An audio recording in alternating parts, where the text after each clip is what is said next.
Hai guys, kalian pasti setuju kalau penguin merupakan salah satu hewan paling terkenal di dunia. Ya, mereka itu tinggal di belahan utara dari planet kita atau bisa dibilang mereka tinggal di kutub utara.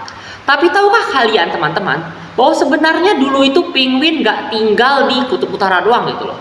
Rupanya ada penguin yang tinggalnya itu di Samudra Atlantik. Greek Auk.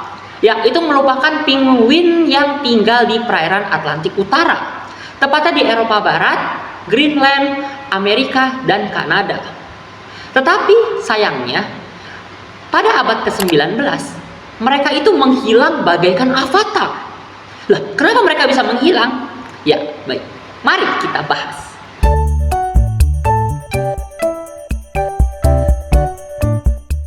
Great Auk merupakan hewan yang tingginya 79 cm dan memiliki bobot tubuh sebesar 5 kg.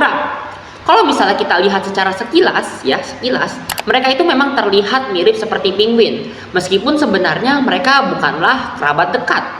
Pola kehidupan dan tingkah laku yang dimiliki oleh Great Auk itu tidak banyak diketahui.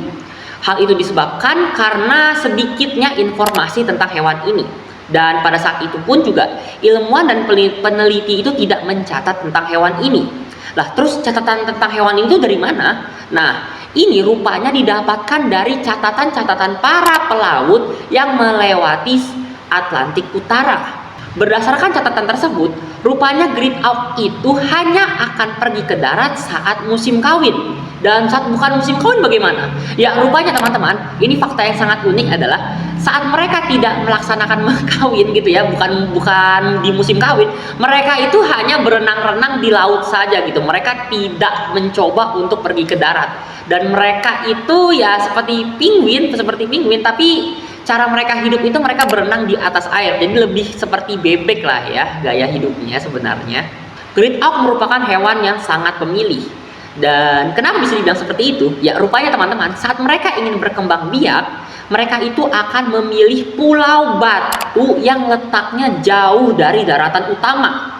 Ya, jadi daratan utama itu misalnya tempat para manusia hidup gitu ya. Misalnya kalau misalnya dia ada di dekat Amerika, berarti mereka tidak akan berkembang biak di Amerika, tapi di pulau yang dekat Amerika, tetapi bukan di pulau utama yang ada manusianya. Seperti itu teman-teman ya. Ya, kenapa mereka melakukan hal tersebut? Ya, jawabannya adalah untuk menjauhkan diri mereka dari pemangsa atau para pemburu teman-teman ya. Untuk predatornya itu seperti misalnya beruang kutub gitu, beruang laut kan, mereka kan suka makanin hewan-hewan kecil. Nah, mereka itu tujuannya ke pulau itu adalah untuk menjauh dari hal-hal tersebut. Selain itu juga mereka juga menghindari manusia teman-teman. Jadi tidak ada kasusnya hewan ini si Great Auk ini tuh berkembang biak di pulau Inggris di pesisir pantai kemudian dilihat banyak orang, itu tidak ada teman-teman, tidak pernah ada. Nah, selain itu, rupanya ada kriteria lain yang diinginkan oleh Great Auk untuk berkembang biak. Jadi bukan saja pulau batu yang jauh dari daratan, bukan itu saja teman-teman. Tapi juga ada syarat lain yang dimana di dekat pulau batu tersebut ya, di sekeliling pulau tersebut itu harus ada banyak sumber makanan yang melimpah.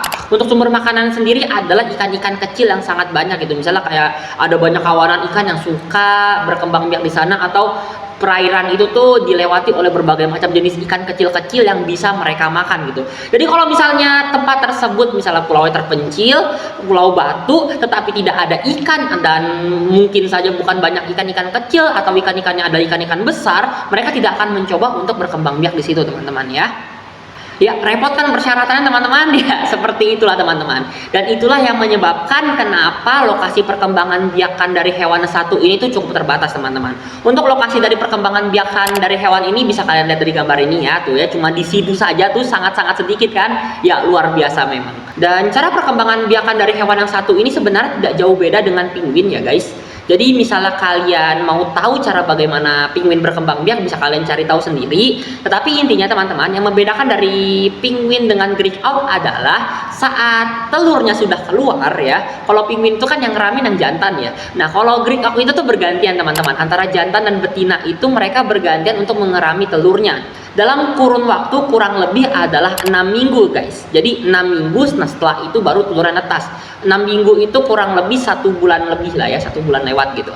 Nah, setelah itu 2-3 minggu berikutnya mereka akan langsung kembali ke laut dan membawa anak mereka dan dirawatnya itu di laut, teman-teman. Jadi anaknya habis netas ya 2 minggu, mereka langsung diajak untuk belajar berenang bersama orang tuanya gitu loh. Jadi kalau misalnya ditotalin tuh selama 1 tahun mungkin Greek Out itu cuman ada di darat selama kurang lebih 2-3 bulan aja sih ya guys, kan karena 6 minggu gitu loh.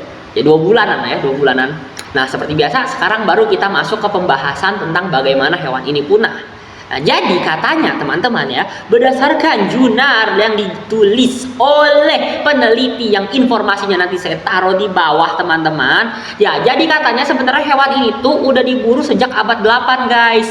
Nah, tujuannya kenapa mereka diburu? Ya, diburunya itu dengan tujuan adalah untuk dimakan bagian tubuhnya yang enak, dan juga bulu dari hewan ini tuh bisa dijadikan bantal guys. Jadi bukan dijadiin baju tapi jadiin bantal.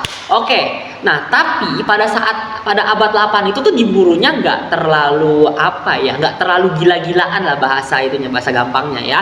Dan pada saat itu pun juga jumlah hewan ini katanya mencapai jutaan teman-teman, populasinya sangat-sangat besar. Tetapi saat masuk ke abad 16 ya, itu mulai terjadi pemburuan besar-besar ya. Ini sudah masuk ke eranya revolusi industri mungkin. Udah kan ya? Iya udah ini.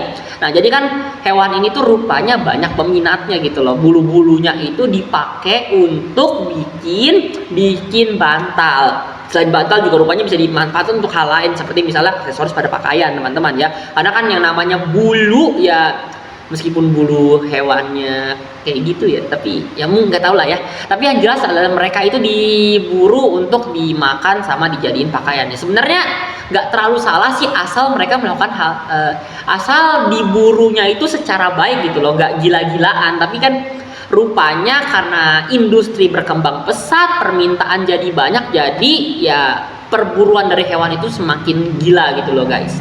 Nah, kemudian akhirnya setelah terjadi perburuan secara gila-gilaan tersebut, yang mana pada abad 16 sudah banyak pemburu, dan pemburu tersebut juga akhirnya nggak ngeburu di laut lagi, tapi mereka langsung ngeburu di Pulau Batu tempat hewan-hewan ini berkembang biak gitu loh. Jadi awal-awal kan cuma diburu di laut gitu ya. Nggak taunya sekarang diganti guys. Dari awal cuma buru di laut, diganti ngeburu pada saat hewan ini sedang di musim kawinnya gitu loh. Jadi waktu lagi bertelur ya, mereka lagi ngerem-ngeremin, mereka kan nggak mungkin kabur dan diburu pada saat itu. Nah, itu kesalahannya teman-teman. Nah, pemerintah Inggris pada tahun 1794 pun sebenarnya sudah memberikan peringatan gitu loh guys. Untuk para pemburu yang ada di wilayah Inggris, mohon untuk tidak memburu hewan ini di wilayah Inggris gitu. Katanya begitu guys. Diaturnya begitu doang ya. Sayang sekali ngaturnya kayak gitu doang gitu loh. Jadi yang dilindungin itu Great Auk yang ada di Inggris saja gitu. Tapi yang di Kanada, di Amerika atau tempat-tempat lainnya di luar Inggrisnya gitu loh, kayak misalnya di Iceland, di Greenland gitu kan, tempat-tempat situnya tuh ya orang masih ngeburu gitu karena permintaan tentang permintaan akan bulu dari hewan itu cukup baik gitu loh. Meskipun sebenarnya pada abad 16 ini sudah tidak diburu untuk dijadikan makanan guys, sayang sekali. Tapi lebih diburu untuk dimanfaatkan bagian tubuhnya ya. Nah, kemudian teman-teman, para pemburu yang tinggal di Amerika ataupun di daerah lainnya itu tuh tetap memburu hewan ini karena harga dari hewan ini ya lumayan bagus lah, lumayan bagus kalau misalnya kita ngejual ke perusahaan-perusahaan yang produksi itu lumayan bagus gitu harganya. Jadi selama menghasilin duit mah kenapa enggak, gas aja gitu loh. Nah, kemudian ini yang uniknya adalah hewan ini tiba-tiba sudah tidak ada lagi di benua Amerika gitu loh guys. Ya mungkin karena mereka juga udah tahu gitu, teman gue kayaknya kalau beranak di sana diburu deh, kayaknya gue pindah aja gitu ya, mungkin begitu teman-teman. Tapi itu bisa jadi emang hewannya yang udah mati atau memang hewannya yang sudah tidak lagi ingin berkembang biak di sana. Itu jadi Ilmuwan tuh mengatakan hal tersebut gitu loh. Jadi sepertinya mereka memang memilih untuk meninggalkan Amerika. Jadi dapat dikatakan bahwa di Amerika pada tahun 1800 sudah dinyatakan punah hewan ini guys. Tetapi di Eropa masih ada ya, karena kan tadi di Inggris ada larangan, meskipun sebenarnya larangannya cuma larangan doang yang tidak ada hukumnya gitu loh. Kalian saya larang untuk memburu hewan ini ya. Oh iya, tapi nggak diituin loh. Kalau misalnya kalian ngebunuh hewan ini tuh bakal saya penjarain atau kalian bakal kena denda ratusan juta gitu, enggak guys, cuma dilarang aja sama pemerintah Inggris. Nah kemudian rupanya tuh di Eropa itu tuh populasinya semakin menurun juga ya, karena mungkin kan di luar Inggris juga diburu dan pemerintah Inggris pun bikin aturan yang nggak tegas-tegas amat gitu, cuma ngelarang doang tanpa ada hukuman. Jadinya hewan ini langkanya tuh langka banget. Nah setelah hewan ini langka banget, muncul kasus baru guys. Ya, kita bahas sedikit tentang hukum permintaan dan penawaran. Kalau misalnya barangnya sedikit tapi yang minta banyak, harganya bisa tinggi dong, bener kan? Ya, rupanya hewan yang satu ini dijadikan sesuatu yang sangat berharga oleh para bangsawan, bukan bangsawan, lebih tepatnya kayak ya kumpulan orang-orang kaya ya, mungkin bangsawan ya, karena pada saat itu kan masih sistem bangsawan-bangsawan gitulah ya guys. Oke, jadi sebenarnya setelah hewan ini dinyatakan langka, hewan ini merupakan hewan yang dapat kita jadikan koleksi di rumah kita guys. Apa maksudnya koleksi di rumah kita? Jadi misalnya kayak boneka ini guys ya, tapi ini tuh bonekanya dari hewan beneran ya, seperti itu teman-teman. Jadi orang-orang Eropa ingin memiliki apa ya sebutannya ya, kayak spesimen, kayak pokoknya bangke yang diawetin dari Great Auk ini gitu loh. Jadi mereka punya dua permintaan. Yang pertama adalah bangke yang diawetin untuk dikoleksi di rumah, dan juga telurnya guys ya, karena udah langka kan berarti sesuatu yang keren gitu kalau punya di rumah. Mungkin apa, nggak tahu juga, saya nggak ngerti apa yang ada di pikiran mereka gitu loh guys, cuman intinya seperti itu teman-teman ya. Ya mungkin karena orang udah terlalu kaya kan, dia bingung mau ngabisin duit gimana ya. Ya udahlah, koleksi hewan langka aja, tapi daripada dipelihara mending dijadiin mumi aja gitu mungkin teman-teman. Nah para bangsawan itu yang mau koleksi hewan ini tuh mereka ngebayar orang gitu, kayak misalnya kamu ini kan punya ahli memburu kan, punya skill memburu kan, gimana kalau misalnya kamu cariin saya Great Auk, nanti saya bayar mahal deh, setuju nggak? Nah semua pemburu yang ditawarin gitu dia setuju aja. Akhirnya meskipun nih hewan udah langka dan susah banget dicari, orang tetap nyari guys, dan di musim kawin pun mereka dicari, ada nggak ya seperti itu teman-teman.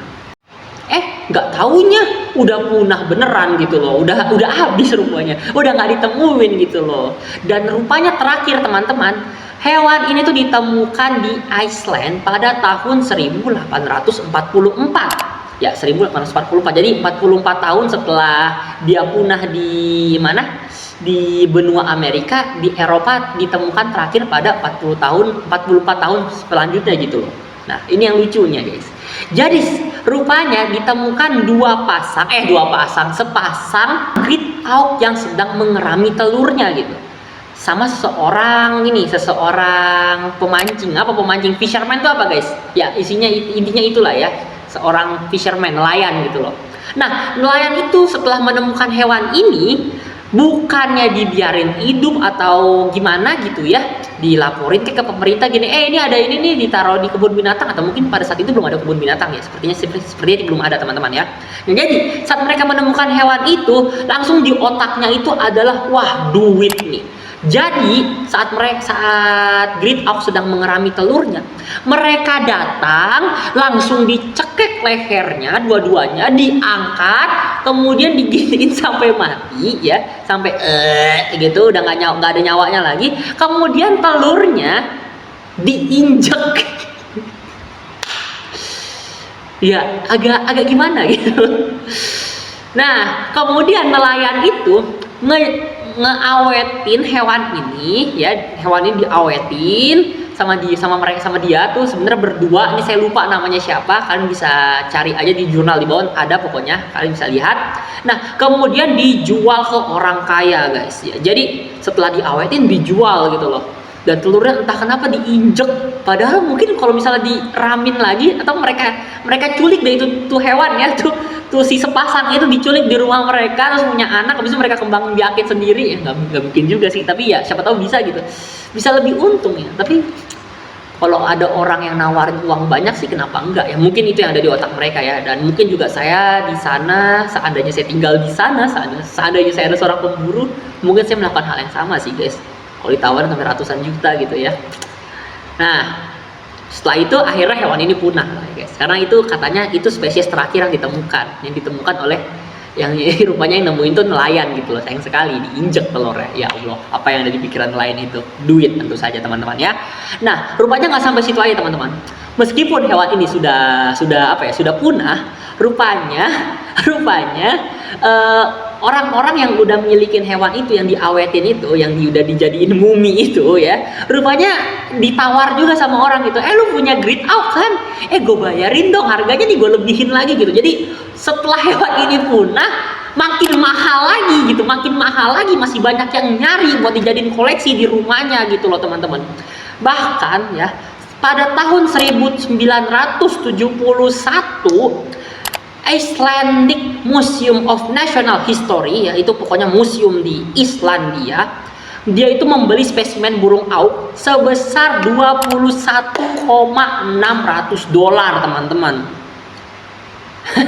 Cuman buat beli muminya itu dia bayar sampai sebanyak itu beli di kolektor ya, yang kolektor itu mungkin dulunya itu bapaknya atau nenek moyangnya, kakek buyutnya itu tuh orang yang ngebeli hewan ini dengan harga yang mahal ya. Akhirnya dibeli sama museum gitu loh guys, yang katanya kalau misalnya kita ngikutin inflasi sampai sekarang itu berarti sebesar $161,500 Amerika guys.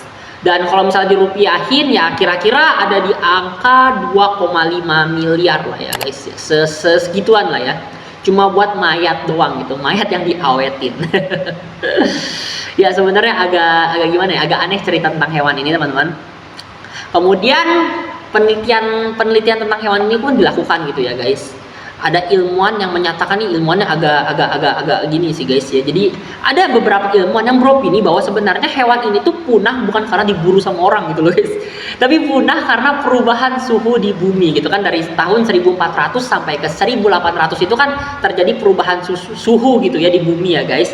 Tapi rupanya tuh argumen dari para ilmuwan itu dibantah sama ilmuwan-ilmuwan lain atau bahkan publik-publik lain yang itu loh guys, yang mempelajari tentang hewan gini gitu, kayak akademisi gitu kan, mereka coba untuk baca-baca atau cari informasi tentang hewan ini gitu ya. Dan kata orang-orang yang yang menyangkal opini tersebut, mereka menyatakan bahwa sebenarnya kalau misalnya suhu bumi pun tidak berubah dari tahun 1400 sampai ke 1800, hewan ini tetap punah kata mereka. Kenapa hal tersebut bisa terjadi? Ya gimana nggak punah gitu loh. Dari tahun awal revolusi itu mereka diburu pada saat musim kawin. Ya bayangin loh guys, hewan yang mau beranak pinak, mau berkembang biak, lagi ngeramin telurnya gitu, dibunuh. Dibunuh waktu lagi mau nyebarin ininya guys, nyebarin populasinya gitu ya. Gimana populasinya nggak turun ya? Misalnya aja satu tahun diburu habis sedikit, dan ini pun pemburuannya pun terjadi selama bertahun-tahun gitu. Tahun ini diburu, tahun depannya lagi ditunggu musim kawin diburu lagi, tahun depannya lagi pas musim kawin diburu lagi, ya pasti anjlok guys. Seandainya suhu bumi pun misalnya apa ya, suhu buminya misalnya makin dingin atau bikin mereka makin nyaman di dunia ini, atau makin hangat atau bikin mereka yang intinya lebih bikin mereka nyaman pun, tetap aja mereka punah gitu loh. Ya gitu ya guys ya, emang kadang-kadang ada ilmuwan yang membenarkan aksi manusia gitu guys, mereka malah nyalahin hewan. Yang agak aneh sih orang-orang seperti itu ya. Dan untuk hewan ini sebenarnya ceritanya jadinya tuh kayak lebih ke ironi ya, karena awalnya hewan ini diburu untuk dimakan pada abad 8, yaitu hal yang baik gitu loh. Kemudian juga dimanfaatkan, ya it's okay lah, karena dagingnya kan dimakan, terus bagian sisa-sisanya tuh dimanfaatin untuk jadi pakaian atau apapun itu jadi bantal kan ya bagus lah. Tapi pada akhir-akhirnya gitu ya, saat hewan ini jadi langka, bukannya dilindungi atau gimana, mereka malah makin ngeburu dan dijadiin koleksi di rumah. Ya kan, luar biasa teman-teman ya, agak gini lah ya. Tapi ya namanya juga orang kaya pada saat itu guys, mereka bingung. Zaman dulu juga belum ada mobil Tesla atau belum ada iPhone, iPad, jadi kayaknya hiburan mereka ya beli binatang mati. Ya seperti itu teman-teman ya.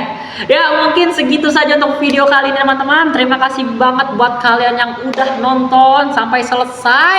Kalau misalnya kalian ada saran atau ya kritik untuk channel ini, silahkan aja diketikkan di kolom komentar. Untuk jurnal yang saya gunakan ada juga ntar di kolom komentar, silahkan kalian kopas-kopas aja.